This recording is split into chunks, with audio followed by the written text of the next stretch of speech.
श्री चरक संहिता इंद्रिय स्थान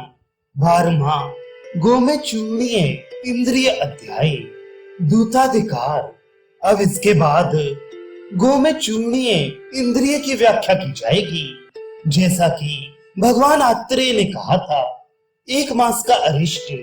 जिस मनुष्य के मस्तक पर सूखे गोबर के चूर्ण के समान चूर्ण स्नेह के साथ गिरता हो, अर्थात स्पर्श द्वारा प्रतीत होता हो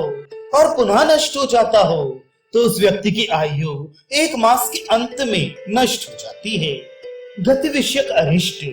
जो व्यक्ति चलते हुए अपने पैरों को भूमि में घसीटते हुए चलता है और चलते समय जिसका अंश प्रदेश अर्थात कंधा कुछ नीचे धसा हुआ रहता है, वह व्यक्ति इस प्रकार की विकृति के साथ इस मृत्यु लोक में बहुत दिनों तक वास नहीं करता। अर्धमास का अरिष्ट जिस पुरुष के स्नान कर चंदन लगाने के बाद सबसे पहले छाती का भाग अत्यंत सूख जाता है और शरीर का अन्य सभी भाग गीला ही रहता है, तो वह मनुष्य 15 दिन तक जीवित नहीं रहता। औषध विषयक अरिष्ट चिकित्सक जिस रोगी का उद्देश्य लेकर औषध परिश्रम से बनाना चाहता है या औषध का प्रयोग प्रयत्न पूर्वक करना चाहता है पर कर ना सकता हो, तो उसका जीवन दुर्लभ होता है। जो औषधि अनेकों बार प्रयोग करने पर सफल सिद्ध हुई हो, विधि पूर्वक उसका निर्माण और प्रयोग भी किया गया हो, पर वह रोगी के रोग को नाश करने में सफल सिद्ध ना हो, तो ऐसे रोगी की जगत में चिकित्सा नहीं है, ये समझना चाहिए। आहार विषयक अरिष्ट वैद्य द्वारा उत्तम रीत से निर्मित किए गए आहार द्रव्यों का प्रयोग रोगी करता हो पर उससे कोई भी लाभ ना हो, तो उस व्यक्ति का जीवन दुर्लभ होता है। अब मरणासन्न मनुष्यों में होने वाले लक्षण दूताधिकार प्रकरण कहा जाएगा। जिन लक्षणों को देखकर बुद्धिमान वैद्य संदेह रहित होकर उसे प्रत्याख्यान कर दे, अर्थात चिकित्सा के लिए त्याग दे। वैद्य स्थिति विषयक अरिष्ट वैद्य अपने केशों को खोले हुए हो अथवा नग्न स्थिति में हो, रोता हो अथवा असावधानी पूर्वक बैठा हो, उस समय दूत को आए हुए देखकर रोगी की मृत्यु निश्चित है, ऐसा समझना चाहिए। वैद्य सोया हुआ हो या कोई वस्तु छेदन या भेदन करता हो, उस समय यदि दूत वैद्य को बुलाने आ जाए तो दूत के स्वामी की चिकित्सा करने को नहीं जाना चाहिए। अग्नि में हवन करते समय अथवा पितरों को पिंडदान देते समय वैद्य के पास जो दूत आते हैं वे रोगी को मार डालते हैं। जब वैद्य किसी अशुभ बात को कहता हो या सोच रहा हो, उस समय मरणासन्न मनुष्यों के दूत आते हैं। जब वैद्य मरी हुई, जली हुई, नष्ट हुई वस्तुओं के विषय में कुछ कह रहा,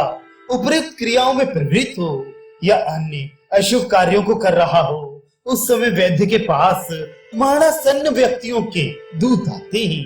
विकार के समान गुण, देश अथवा काल में आए हुए दूत को देखकर वैद्य उस रोगी की चिकित्सा ना करे। स्वयं दूत विषयक अरिष्ट दीन होकर, भयभीत होकर, दौड़कर, घबराकर और मलिन वेश में आते हुए दूत को देखकर रोगी को मरणासन्न समझना चाहिए। दुष्चरित्र स्त्री, 3 विकृत पुरुष जैसे लंगड़े लूले, अंधे और नपुंसक,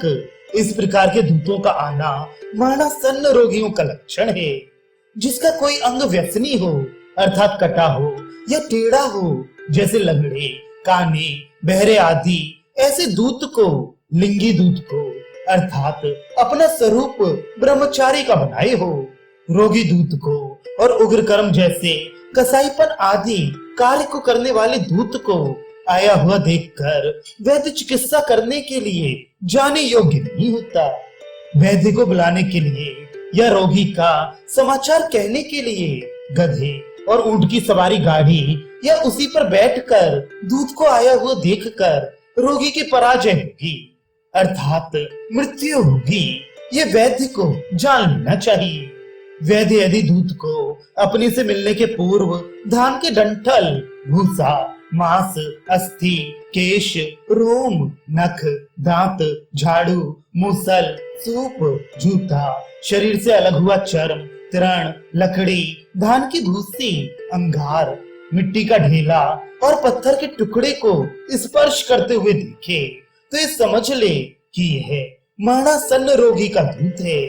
जिस समय दूत वैद्य से रोगी संबंधी समाचार कह रहा हो, उस समय यदि वैद्य को कोई अशुभ शकुन दिखाई दे तो वे चिकित्सा करने के लिए उस दूत के साथ ना जाए। वैद्य जिस समय दूत से बात कर रहा है या बातचीत करने के आगे या पीछे या उसी समय किसी व्यसनी वस्तु जैसे अंधे काने, नकचे व्यक्ति, मृत व्यक्ति, मरे हुए व्यक्ति के श्रृंगार करने योग्य कफन, माला, फूल आदि फूटी हुई या जली हुई वस्तु, नष्ट हुई वस्तु अथवा फूटी हुई, जली हुई, नष्ट हुई वस्तुओं के विषय में बातचीत करते हुए मनुष्यों के वचन, कटु रस, तीव्र गंध या भयंकर सड़े हुए मुर्दे की गंध,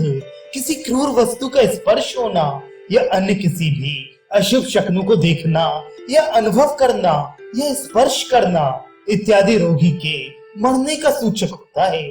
अर्थात ऐसे समय दूतों का वचन सुनकर यह ज्ञान कर ले कि रोगी की मृत्यु हो जाएगी, अतः उसके साथ ना जाए। मरने वाले व्यक्तियों के दूत संबंधी ये सभी लक्षण कह दिए गए। अब रास्ते में होने वाले और रोगी के गृह में होने वाले उत्पातों, अरिष्टों की व्याख्या कर रहा हूँ।